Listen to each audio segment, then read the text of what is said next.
So you want to open the system properties in Windows 11. Here's how. First, click on the Start button in the taskbar and choose Settings. In the left pane, select System, then scroll down and click on About. This will show you your PC specs. Now let me show you another method. You can also open System Properties by right-clicking the Start button in the taskbar and selecting System.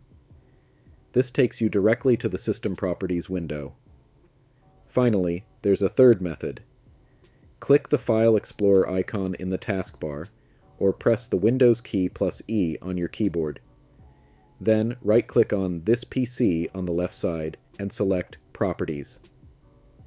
This will open your System Properties, and that's how you open System Properties in Windows 11. Let me know in the comments which of these three methods you prefer. Thanks for watching. If you found this tutorial helpful, don't forget to subscribe to the channel.